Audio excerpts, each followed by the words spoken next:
Get ready to sing! Are you ready, littles?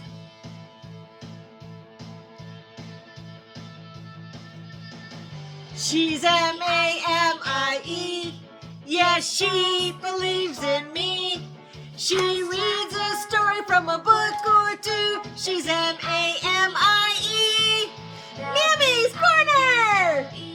Hello, my littles. Welcome to Mammy's Corner, and I'm Mammy. Oh, it is so good to see you. Oh, I'm so excited. Okay, so it is time to do our affirmations. Are you ready to say them out loud with me? All right, here we go. Ready? I am loved. You are so loved, my littles. But let's say it louder. Oh, but first, who loves you? That's right, God loves you. Who else loves you? Mammy loves you. And don't you go forgetting that. But let's say it louder. Ready? I am loved. You sure are loved, my littles. Now for the next affirmation. Ready? I am good. You are so good. But let's say it louder. Let's believe that. Ready? I am good. Good job. Now for the last one. Ready? I am kind. Because you are kind. One more time. I am kind. Good job, my littles. Now, before Mammy reads into the Evergreen Wood, first, we need to make sure that you are ready. Are you ready? Let's find out. First, are you in your favorite comfy chair? Yeah. Or maybe, do you have your favorite blankie? Or maybe a favorite pillow? Or maybe a favorite stuffy? Or a favorite person you want to snuggle up with? Are you ready now? Yeah. Don't forget, make sure you take that remote and arrow down. If you haven't subscribed already, make sure you do. And then arrow over and give Mammy a thumbs up and let me know that you like my stories. Are you ready? Are you ready? All right, let's get reading. This is the Evergreen Wood. We're going to start in Chapter 5. Chapter 5, The Rat Fair. Oh, look, up here it says, I've been to the Evergreen Wood. All right, let's get reading, shall we?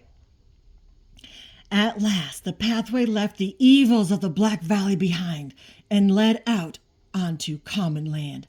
A colony of black rats lived in the land, and they had set up a fair there with the intention of making a good living from the travelers passing by.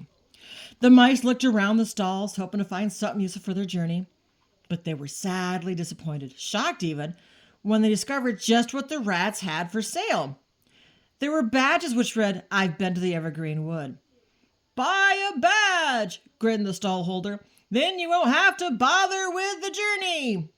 Cheap imitations of the books and keys given to Christopher and Woodley by the White Lamb were for sale at exorbitantly high prices. Whisker curlers, tail bows, and claw polish of various colors were piled up on another stall.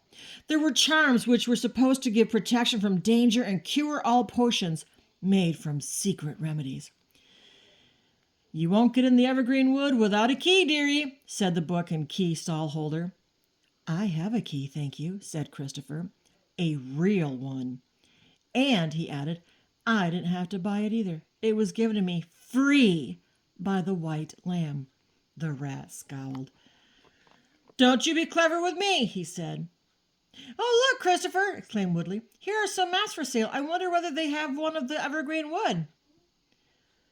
The Evergreen Wood? Mocked the stallholder. Whatever do you want to go there for? Look here. Now here are some places really worth going to. And he showed the mice some of his maps. There's Poison Ivy Wood. Good food there, he said. Or how about Eagle's Cove? Pretty there. Or there's the Black Valley. Nice, quiet place, that. Christopher and Woodley looked at each other in horror. I know, said the rat, producing a dusty map from the bottom of the pile and brushing it off with his shirt sleeve. The Dark Wood. Nice place. Full of potential. The mice slipped away, intending to cross the land as quickly as possible, but were detained when they came upon a poor little gray mouse whose feet were stuck fast in stocks. Why, Gray Mouse, who did this to you? Asked Woodley. But Gray Mouse had wept so much and had such a lump in his throat that he could not answer. Woodley tried to lift the stocks to set the creature free, but they were locked. Don't worry, Gray Mouse. I'll get you out of there, he promised. Gray Mouse could only squeak sadly. Woodley strode off to have words with Chief Rat.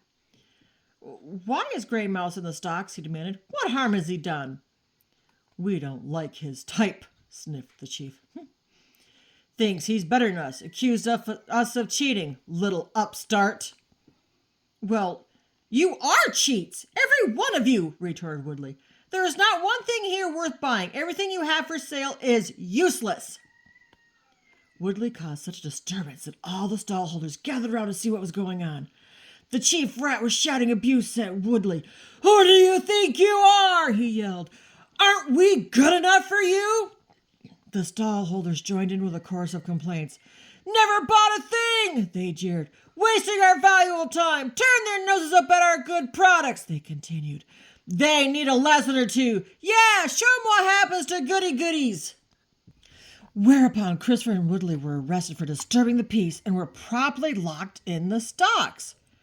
The little gray mouse, who was released to make room for the wood mice, scampered off home as fast as he could. Christopher and Woodley had to hear the taunts and rebukes of all the traders all afternoon. Some of them threw rotten crab apples and stale eggs, bruising the mice and spoiling their clothes. Ew, that sounds nasty, doesn't it, my littles? Yuck.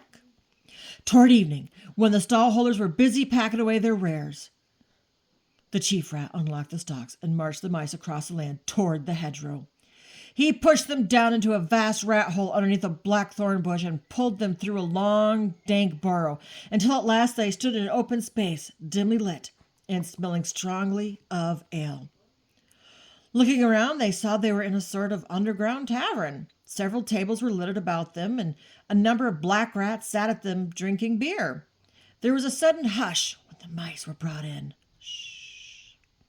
The bartender, a large rat wearing a brown apron, was leaning on the mantelpiece over a coal fire, warming his drink. Well, well, what have we here? He said. These mice are disturbing the peace at Rat Fair, said the chief rat. What were you doing at the fair? Asked a skinny rat in the corner.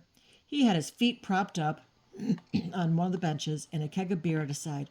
We thought we might buy something, stammered Christopher. But there was nothing worth buying, claimed Woodley. This caused a great stir. Some of the rats stood on tables shouting. The fat rat in the apron banged his fist on the mantelpiece, spilling some of the spiced ale. Quiet! He shouted. The prisoners are obviously guilty. Pass the sentence, Chief. The chief rat walked over to the fireplace and conferred with the bartender. He took up a white powdered wig, which stood on one end of the mantelpiece, and placed it on his head. He cleared his throat and pointed at Woodley, saying, I sentence you to 6 months' hard labor here in the rat hole. The bartender will explain your duties. And the bartender, who had been busy writing on a long list, read out, 6 a.m., light fire. 7 a.m., cook breakfast. 8 a.m., sweep floors. 9 a.m., scrub tables. 10 a.m., wash beer mugs. And so the list went on. The other prisoner may be released, said the chief rat. Christopher clung to Woodley in despair. It's all right, Christopher. Time will soon pass, said Woodley. What are 6 months out of eternity? Then Christopher was pushed out of the rat hole, alone in the still night air. A barn owl, ghostly white in the moonlight, flew silently overhead, inspecting every blade of grass. Christopher shivered. I must get out of here and find the path again, he thought as he crept quietly along the hedgerow. Only when he came within sight of the pathway did he feel safe enough to stop and rest for the night.